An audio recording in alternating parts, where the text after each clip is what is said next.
Bonjour tout le monde, me voici aujourd'hui de nouveau avec Céline. Oui.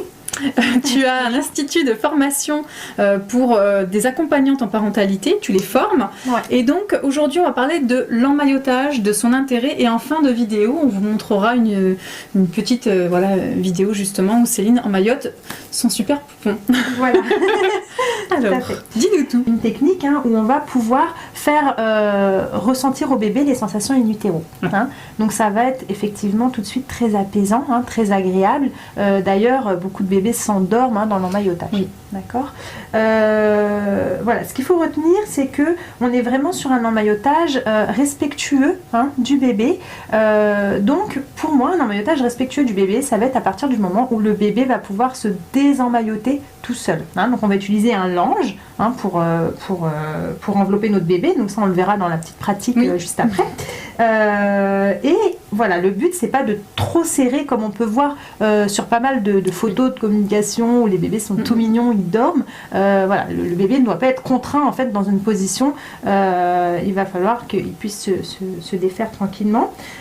Et ça va être vraiment réservé aux phases de sommeil, aux phases de crise. Voilà, mais pas dans un abus à laisser un bébé des heures et des heures emmailloté parce qu'effectivement, il ne faut pas non plus que ça joue sur son développement moteur. Exactement, parce que les mouvements, les spasmes qu'on dit comme ça, là, le réflexe archaïque de Moro, ce sont des choses qui sont très importantes pour que l'enfant continue sa croissance. Donc l'emmaillotage toute la journée, ce n'est pas possible. Voilà, c'est pas possible. Ça a été très bien expliqué d'ailleurs par le corps médical. À un moment, on a un petit peu tapé sur l'emmaillotage parce qu'effectivement, il y avait un petit peu d'abus de cette pratique. De mes connaissances, j'imagine aussi, parce que c'est pas quelque chose qu'on avait mis en avant, le fait que ça pouvait donner des dégâts sur le développement de l'enfant. Je pense qu'il y avait beaucoup de méconnaissances. Voilà. Donc mais c'est bien qu'il y ait un rappel à l'ordre, des préconisations importantes, parce que justement les études montrent justement que ça peut être compliqué pour bébé. Ouais, parce que utiliser un emmaillotage de la bonne façon et sans en abuser, c'est vraiment bienveillant du coup pour l'enfant, et ça permet aussi de soulager les maux de ventre, les régurgitations, etc. Puis ça contient, c'est apaisant pour l'endormissement, donc c'est vraiment quelque chose de joli et qui est beaucoup demandé des familles. D'accord. Ouais. Est-ce que l'emmaillotage aide aussi au bébé RGO ? Oui.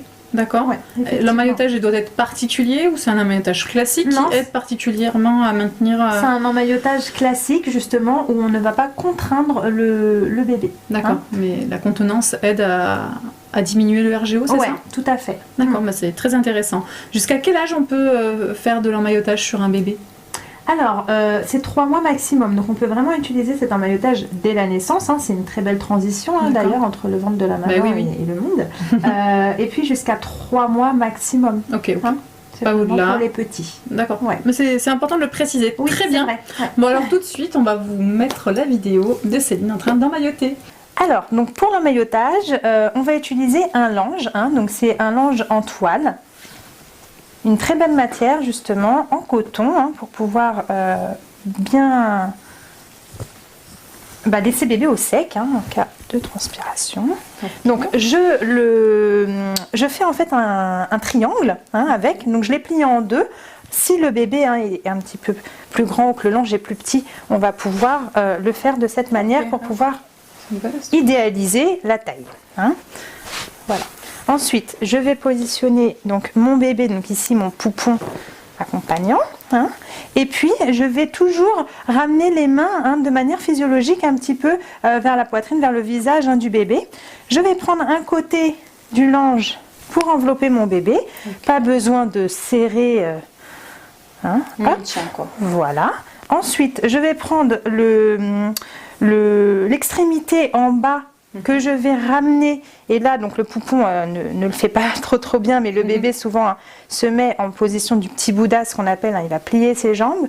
Hop, je cale mon petit tissu et avec le dernier côté de mon lange, hop, je vais rapatrier le côté et je vais aller tout simplement le passer tout doucement sous mon bébé. Moi j'aime bien vraiment passer complètement pour pas qu'il y ait de lien de tension sous le dos du bébé. Oui, sinon ça fait une voilà. grosse... Et là j'ai un bébé qui est emmailloté, donc il a toutes les limites.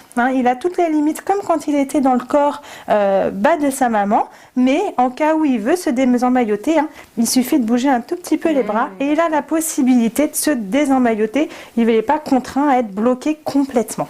Voilà. Très bien.